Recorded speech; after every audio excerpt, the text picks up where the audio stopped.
Family, welcome back to the channel for another combined 11 Premier League video. Today we have Arsenal versus Chelsea, and I think there will be one pick specifically that will have the comments fired up, but let's get into it. My combined 11 for Arsenal versus Chelsea, starting in goal with David Raya. This was really close for me, and if you said Sanchez, I wouldn't really say a thing. I'm not too pressed one over the other. It's really splitting hairs between the two, as they're both in pretty solid form. At right back, I'm going Reece James. Everything I've been reading leading up to this match is saying that James will be back fit for this one, which is extremely exciting. I picked him in my preseason Premier League Team of the Season prediction video, as I think he's absolute class, and the injuries after injuries he's been picking up is absolutely devastating. I'm really hoping when it's all said and done, he's not one of those players after their career we look back and think, what if? The two center backs, I'm going Gabriel and Thiago Silva. Gabriel has been in spectacular form since returning to the side and is a pretty easy pick over Colwell at left center back. And with Saliba's injury that he just picked up, unfortunately, Thiago Silva slots in at that right center back position. It is pretty impressive what Silva's been able to do, still playing at a high level at this age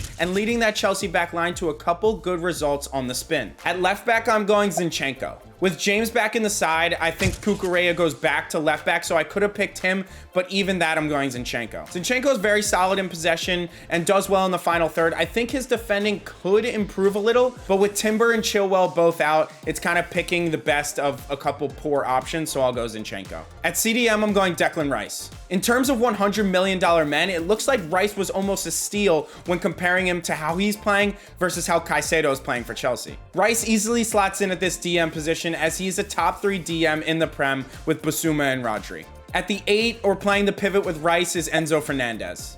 Enzo is just in a different class than Partey, and in an inconsistent and almost poor Chelsea side this season, he's one player that is always there to give you a class and consistent performance. He's such a complete player, so calm on the ball, and his passing range is exquisite. He gets in easy over Partey. At the 10, I'm going Odegaard. It's between Odegaard and Gallagher, which isn't really a conversation. Odegaard slots in easily and would be the best 10 in the Premier League right now if it wasn't for James Maddison at Spurs. Similar to what I was saying with Enzo, Odegaard is always putting in a very solid, consistent performance, just a player you can count on day in and day out. At left wing, I'm going Mudryk over Gabriel Martinelli. Mudryk has quietly been getting into great form, and when comparing him to Martinelli, who is one of the most overrated players in the entire Premier League for me, I'm taking Mudryk, and that's not even trolling. Everyone was freaking out after his winner against City, saying the king is back, but everyone's ignoring the fact that it was a deflected goal and had no chance of going in if it didn't take that sick deflection. Your quote-unquote king has 3 goal involvements in 6 matches, one of those being an assist that he didn't even mean to do in the first match against Nottingham Forest that everyone freaked out about, but it was clearly an accident. And then the third of 3 goal involvements being that deflected goal, which also had no chance of going in if it didn't get deflected.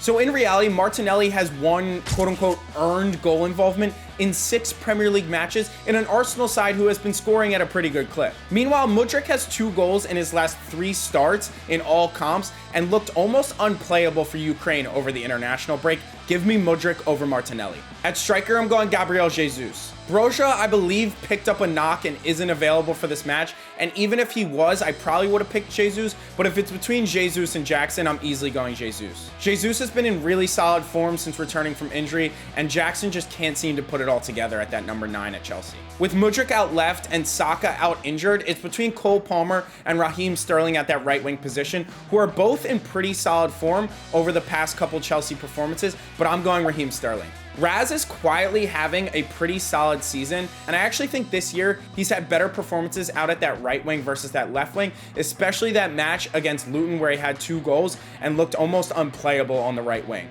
That's the 11. It's 5 Chelsea players and 6 Arsenal players, which I think is fair, and I think will actually show itself on the pitch when we get to the match, which is going to be tighter than most people think.